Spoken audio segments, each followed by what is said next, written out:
The dead don't leave. They stay close. You just don't see them. These were the final words of Wolf Messing, whispered in an empty room, with no witnesses. He never wrote them in his books, never spoke them on stage, and certainly never intended for them to be made public.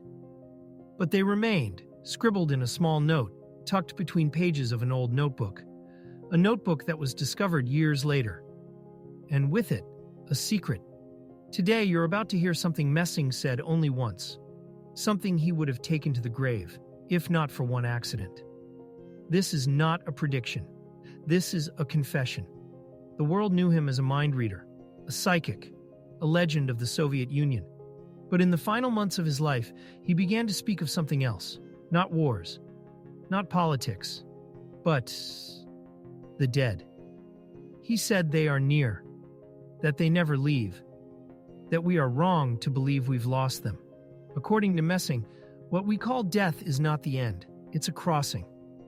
But not all make it through, and not all are meant to. Some souls get stuck, some stay behind willingly, and some come back. And sometimes they watch us, they listen, they wait. In this video, we reveal Wolf Messing's lost notes, where he speaks of what he saw during his trances, how he realized there are unseen witnesses around us, why he was afraid to speak of them publicly, and what message he left for those who feel watched, but don't understand why. Maybe you felt it too. You walk into a room and the air feels strange. You hear a voice in your mind, and you're not sure it's yours. You dream of someone long gone, and they say, "I'm still here." Messing believed these weren't hallucinations. They were fragments of a truth our eyes can't see, and he knew how to look beyond the veil. In old diaries, he wrote that sometimes on stage he didn't just see people, he sensed others standing behind them. Figures, with shadows, but no bodies. With memories, but no mouths. With pain they still carried. He called them the ones who didn't cross over. And it was them that haunted him, that warned him, that showed him what lies beneath reality. He wrote, "There are souls that cannot leave until you do what you came here to do. They are watching. They are waiting. And if you feel someone near, maybe you are part of their story." Today we've gathered every surviving fragment, rare interview clips, eyewitness accounts, pieces of an unsent letter. This video is a reconstruction of Wolf Messing's final revelation. Warning, this is not fantasy, not mysticism for clicks. This is a story about what may be behind that feeling, that you are never truly alone. If you're ready, press play. And remember, sometimes to truly see, you have to close your eyes. When Wolf Messing was still a teenager, he had his first encounter with what he would later call the voices from the other side. He didn't seek them, they found him. One night, after a long day of work, barefoot, exhausted, clutching a crust of bread in his hand, he stopped in his tracks. Everything around him froze, no wind, no footsteps, just silence and a low hum, as if the air itself had gone still. The world held its breath, and then he heard it, a whisper that wasn't a voice, but a vibration, sewn through the silence like a thread. "Don't go there. He's not waiting for you." He turned. Nothing, an empty street. No one in sight. Only his own footsteps, echoing in his skull. He didn't understand what it was. A hallucination? A dream? A trick of exhaustion? When he got home to the room where his father lay, the door was wide open. His father was gone. No struggle, no noise, just gone, as if someone had turned off the light. That night left a crack in Messing's reality. For the first time, he realized, the dead don't fall silent. We just never learned how to listen. He told no one. Only years later did he mention the moment in his private notebooks, and even then, distantly, as if afraid to admit it to himself. In his later shows, Messing joked, he spoke of suggestion, hypnosis, mind reading. He became an entertainer, a mentalist, a performer, anything, so long as he didn't have to speak of what frightened him most, because his real abilities weren't meant for the stage. In one of his letters to a German mentor, dated late 1936, he wrote, "I hear their voice when others hear only silence. They are not in hell. They are near.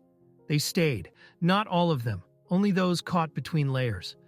Not because they sinned, but because they weren't finished. They couldn't let go. This letter was never published. It was discovered after his death, hidden away, passed to the family, forgotten. But one copy survived. And in it was a line Messing only ever repeated to his inner circle. The dead never left. They just stopped answering.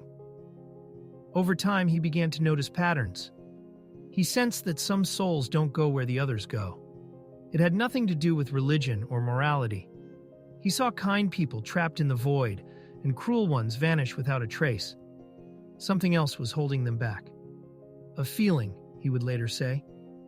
Not hate, not fear, but love, obsessive, unfinished, unspoken love. He spoke of seeing figures standing beside the living, silent, watching, sometimes with tears, sometimes with terror, waiting for someone to notice, to hear, to remember. They tried to speak, but they had no voice, no bodies, only the frequency of thought, a thought without form. Messing could hear them because he didn't listen, he felt. He once said, "They are alive, but not here. They haven't disappeared. You just can't see them." In 1943, during a wartime performance in Evacuation, Messing suddenly stopped speaking mid-show. The hall went silent.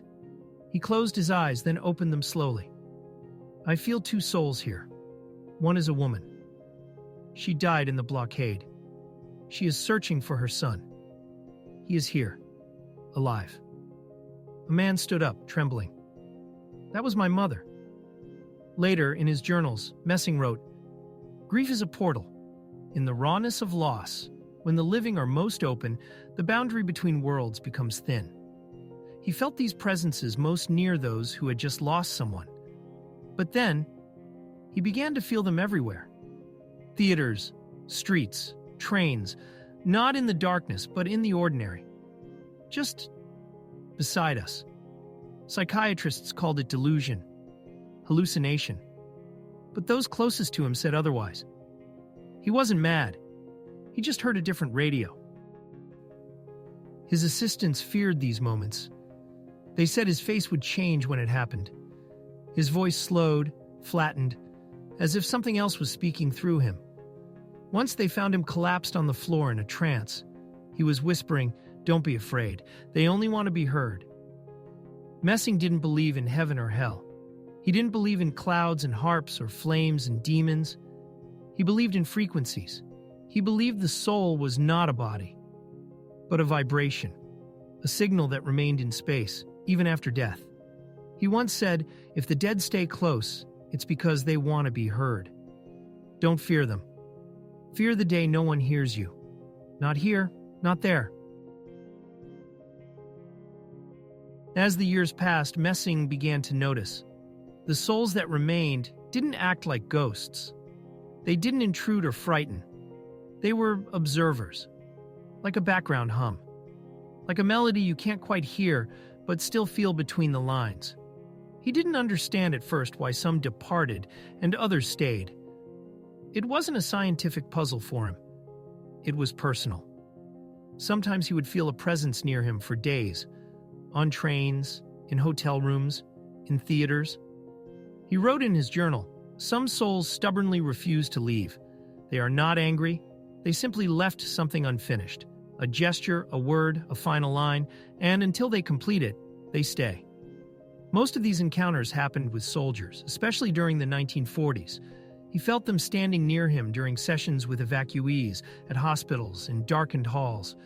They were watching those who had survived, as if silently asking, "Are you living for me, or just existing?" In one of his letters, he confessed he most often felt these souls in families where someone died suddenly, not from illness, but abruptly, war, accidents, suicide. These were the loudest souls, not violent, but desperate. They don't understand that they died, or they do, but they can't accept it. They're still attached, not to places, but to people.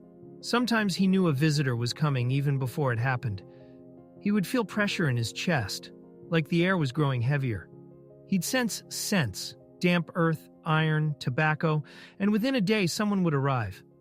Once in Tbilisi, He stayed in a house the owner claimed had been empty for years. That night, he woke and saw a figure standing at the window. He didn't panic. He was used to it. He simply said, "You're not here by accident. What do you want to show me?" The figure vanished, but the next morning he found old letters in the basement. A woman who had lived there before the war had hidden them from her husband. One of the letters read, "I couldn't tell you then, but I couldn't love you anymore."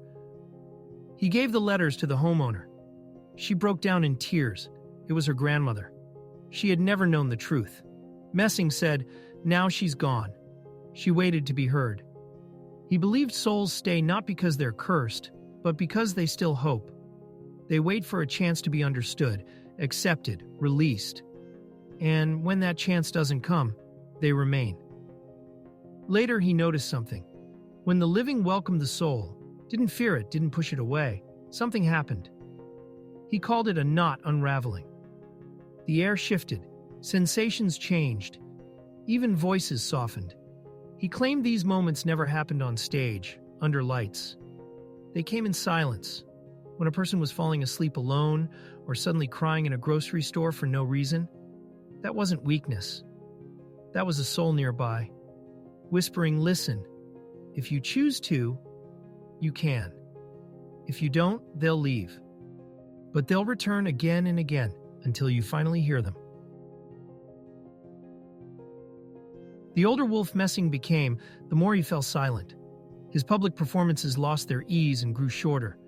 Sometimes he would simply walk out on stage and just stare into the audience. In silence, seconds turned into minutes, and the audience became witnesses to something inexplicable. One of his close students recalled, when he entered that state, everything changed. He didn't seem like Messing anymore. His gaze turned glassy, his shoulders dropped, his breath slowed. And then he would say something that couldn't be explained. A name of someone deceased, a cause of death, their final words. Sometimes even a request, but not his own. As the years passed, Messing developed a habit of sitting in the dark. He said that in complete silence, souls could be heard more clearly. He began writing strange phrases on scraps of paper. She regrets not telling her daughter this. He doesn't know he's dead. They're not afraid of death, but of the silence that follows. No one knew where these words came from. Messing never explained. He just placed the scraps into a box. That box was found years later. Inside, hundreds of messages. No names, no addressees, just a voice he had received. A whisper from beyond. He began to believe that not all who die actually leave this world. Not because they're evil, not because something is wrong with them, but because we, the living, don't let them go. The dead leave when there's nothing left to hear, but we make too much noise. We cry, we call, we demand, and by doing so we hold them here, he wrote in one of his journals. In an interview that was never released, a journalist asked him directly, "Do you really believe the dead stay among us?" Messing looked straight into the camera and said, "I don't believe, I know." In his final years, he rarely appeared in public, but once he agreed to speak before a small audience, a closed group of scientists and physicians. Among them were neurophysiologists, psychiatrists, and consciousness researchers. Messing stood up, looked around and said, "Some of you have already crossed over, in dreams, in comas, in trance states, but you didn't realize it. I did." He described one night between sleep and death when he felt his consciousness leave his body. He found himself in a place with no forms, no faces, no objects, just thought and presence. A lot of presence. They stood behind me. I couldn't see them, but I felt them. One by one they approached. I didn't know who they were, but I knew each had been someone I'd met. Even for a fleeting moment. Thought is connection, and connection is invitation. They come through invitations, even ones you didn't know you made. This led to what he called the greatest insight of his final years. The connection with the dead isn't mystical chance. It's the result of internal resistance, unspoken forgiveness, unlived pain. Such states, he said, form an energetic wire between worlds. And if that wire remains, the soul stays, as if it hasn't been released, as if someone still needs them. even if that someone can't admit it to themselves. In one diary entry, he wrote a line he later crossed out. "If the dead didn't hear me, I might have gone insane." He wasn't afraid they existed. He was afraid they might one day go completely silent, irrevocably. Because for him, that would mean the world had flattened. Only the physical remained, and everything else was a lie. Close to the end of his life, he claimed his vision of the world had changed. Reality became transparent. In the subway, he felt that not all figures were alive. In theaters, not all spectators were seated. In rooms, not all shadows were cast by furniture. He said there wasn't a wall between worlds, just a fog. And through that fog, one could listen, sometimes see. And it depended not on the dead, but on your vibration, your frequency, your state. You don't see them because you use your eyes, but you must see with your state of being. When Messing died, only a nurse was in the room. She later recalled that, just minutes before his passing, he looked up at the ceiling, raised his hand and said, "Wait, I know you. You were there. You stood by the door when my father died." Those were his final words. He died with his eyes open. A few days later, that same nurse wrote a strange letter to a local spiritual center. She wrote, "It felt like someone stayed in the room, even after the body was taken. There was a sense of presence, of being watched. I couldn't sleep. I felt he wanted to say something, and only later did I understand. He was asking me not to forget, not to close the door, because maybe it wasn't the door to death, but the door to understanding." In one of his final unpublished messages, he wrote, "If you feel someone is near, don't be afraid. Just ask, what did I leave unsaid? What did I not live through? What have I not let go of?" And maybe the answer will come. Not in words, but in events, in dreams, in signs. Because the dead are not gone, they are unaccepted. And once you accept, they'll leave, but not as a loss, as a completed love. They stand behind us when we read old letters. They sit beside us when we cry in the dark. They whisper not with voices, but with a silence you can't unhear. Wolf Messing never saw himself as chosen. He was simply open. He believed every person is born with antennas. Some point outward to the news, the noise, the world. Others point inward to those no longer seen. In his final notes, written with a trembling hand, he left a line that was crossed out before publication. "We are not the final generation. We are the in-between. We hear the scream of the past and prepare the ground for the next circle. The dead do not demand sacrifices. They ask for completion, close their gestalt, or they will remain." He knew some souls cannot leave until they are heard, not forgiven, not thanked, not released. And if you feel a strange heaviness in your heart, if the same people visit you in dreams, if you sense someone breathing near you, but turn around and see nothing, it is not the end, it is the beginning of a conversation. Messing once said, "I'm not afraid to die. I'm afraid of not completing what I came back for." And we all come back. We just forget why. And maybe now, as you hear these words, you've remembered too. Someone you haven't let go. Someone still walking beside you. They never left. You just stopped listening.